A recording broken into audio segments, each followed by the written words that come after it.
The night shift was particularly hectic. The heavy air of the ward was permeated with the smell of medicine and silence, broken only by the monotonous beeping of the equipment. A girl of about 17, fragile, with pale skin and dark circles under her eyes, lay motionless. The monitors recorded a fading pulse.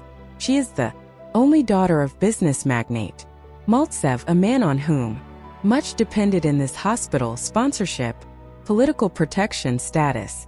Nurse Anya looked into the room as she had been doing all night, following her heart's impulse and not instructions. She had long noticed how the girl was looked after like an exhibit that people were afraid to even breathe on. The doctors walked around her with tense faces, and decisions were made more out of fear than a desire to help. There was a loud bang outside the window. The night was breathed out by the wind. At that moment, the doors to the ward opened and 3 doctors entered. Anya froze against the wall, pretending to wash the floor. "We're losing her," one said, looking sullenly at the monitor. "Do we need urgent intervention?" asked another. "There is no surgeon. No one will take on this. The risk is enormous. We can't do anything without our father's sanction, but he is unavailable for an emergency meeting. It's better to let everything happen naturally, then we'll register it as cardiac arrest." These words sounded like a sentence. They didn't even look at the girl as a person, only as a risk, as a legal problem. When they went out, Anya was left alone. She slowly walked towards the bed, looking at her face. The girl was breathing heavily, gasping for air. The pulse on the screen was beating alarm. Anya's eyes were shining with tears, but she already knew what to do. Everything inside me screamed, "Don't interfere. Don't you dare, this is the end." But she suppressed that voice. Anya turned off the video camera in the corner of the room, closed the blinds, locked the door, and went to the cabinet where she secretly kept instruments, something left over from the old surgeons. She completed medical school in the past. She was expelled just before graduation due to a scandal. It was unfair, but she still remembered every stitch, every puncture, every emergency action. "Yes, you're strong, baby. You're not leaving today. Not with me," Anya whispered and began to clean her hands. There is a sharp drop on the screen. The heart almost stopped. She opened the sterile package and opened the chest. Everything inside her was trembling, not from fear, but from the realization that she was doing the impossible. She acted confidently, as if there had been no break-in practice. Minutes and hours passed. Sweat rolled down her temples, her hands were clenched with tension, and suddenly the ambienia stabilized. A steady rhythm flashed across the screen. The girl moved her fingers slightly. Anya, frozen, looked at the monitor. She survived. Anya closed the operating area, put everything in order, and with difficulty erased the traces of her intervention. With the morning rays of the sun, the first rays broke through the glass of the ward. Anya knew she would be fired and possibly arrested. But despite the fear, calm burned inside her. She saved it. Life. Let no one ever know. Better morning. The head doctor's gray office is lit by cold daylight. A doctor, a dry, nervous man with gray temples and a leather folder in front of him, smoked behind a wide table. There is a sullen security guard nearby. In the corner, Anya stood silently, half-bent, without a robe, in ordinary clothes, with bags under her eyes and a shadow of fatigue etched into every feature of her face. The door slams and a man enters the office, tall, in an expensive dark suit with a stern face. This is Maltsev. His steps are heavy and his eyes are as sharp as ice. "Is this her?" Without preamble, he asks, nodding towards Anya. "Yes." The nurse, the head doctor, nods. "Carried out an unauthorized intervention." Maltsev comes very close to Anya. His gaze is piercing. "Who are you to touch my daughter?" he hisses. "You're not even supposed to get closer than 3 meters to her. What did you do? Anya doesn't look away. She holds on, although everything inside is shaking. I did what none of your professionals dared to do. I saved her. You're all gone. You signed her death warrant and I tried. And I succeeded. Did you succeed? Maltsev loses his temper. And if it hadn't worked out, you would have become a murderer. You did. And even have a license. But she's alive. Anya speaks quietly but clearly. Silence falls. Klov the doctor turns away, pretending to study the documents. The guard shifts awkwardly from foot to foot. Maltsev turns to the head physician. Fire immediately and blacklist. Let them try to find work now, even in a veterinary clinic. But she saved. The head physician tries to object. Doesn't matter. Maltsev barks. This is the principle.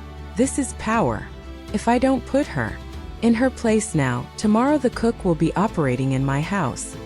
Anya lowers her eyes. Her voice is muffled, barely audible.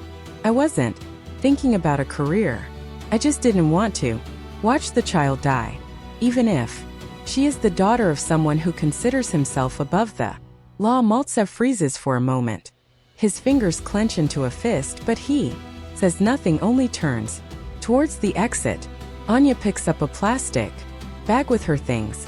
There's a cheap comb, a thermos, a book without a cover, and a small note with a prayer.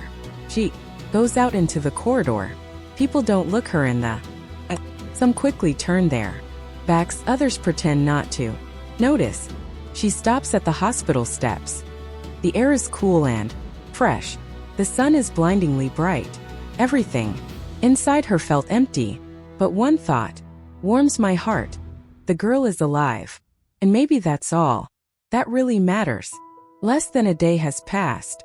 Early in the morning, a motorcade of black cars arrived at the hospital. He stood right at the main entrance, and a doctor in a white coat came out of the first car. From one of the most prestigious private clinics in Europe. Behind him is a translator, assistant, security, and then Maltsev himself. This time his face was different, not stern but tired and worried. He didn't say a word, just walked quickly inside, not paying attention to the security or the staff. Everyone in the department already knew. During the night, the girl's condition improved dramatically. Blood counts leveled out and breathing became stable. On the ego, signs of conscious activity. The resuscitation specialists were in shock. Nobody understood what had happened. There was nothing in the documents about the intervention. Only strange recordings from sensors and a failure in the video surveillance system. Maltsev entered his daughter's room. She was asleep, but her face was no longer deathly pale. He sat down on the chair next to her and took her hand. Tears glistened in his eyes, almost imperceptible, alien to a man whom everyone was accustomed to consider icy. He spent almost an hour there and then suddenly came out and shouted to his assistant, "Find her." Who exactly is Victor Olegovich? And the nurse? Find out the last name. Find her urgently. A few hours later, Anya, still reeling from her dismissal, was sitting in a cheap cafeteria on the outskirts. In front of her is a plastic tray with cold buckwheat.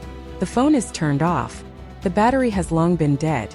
There is silence and fatigue in my head. And then a stranger in a suit approached her. Excuse me, you are Anya Pankratova." She looked up in disbelief. "Yes. And who are you?" "I am Mr. Maltsev's representative. He asks you to return to the clinic immediately. He wants to talk in person." Anya froze. "Does he want to put me in jail?" "No, he wants to thank." There is a long pause.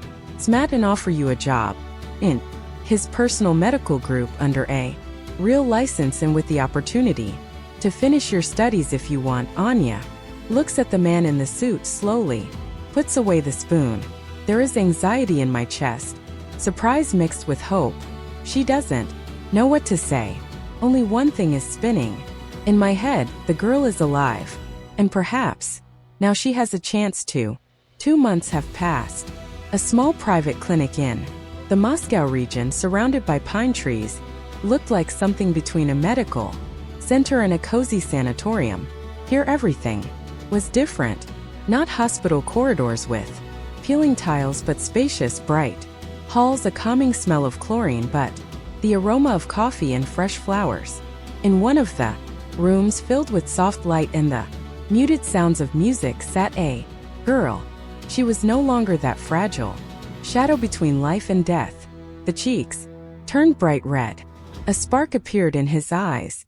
There was a book on her lap, and opposite her was Anya, now in a white coat, but a completely different one, not faded but clean, with the clinic's logo embroidered on it. "Is it true that you did everything yourself?" the girl asked quietly, daring to talk about it for the first time. Anya smiled, not taking her eyes off her vein in her arm, where she was carefully placing the 4. Sometimes to save someone, you don't need to wait for someone's permission. You just need to be there and do what you can. Dad says that you are my personal curator now, and also that you saved me not by orders but by your heart. Anya put the needle down, straightened the blanket, and quietly answered,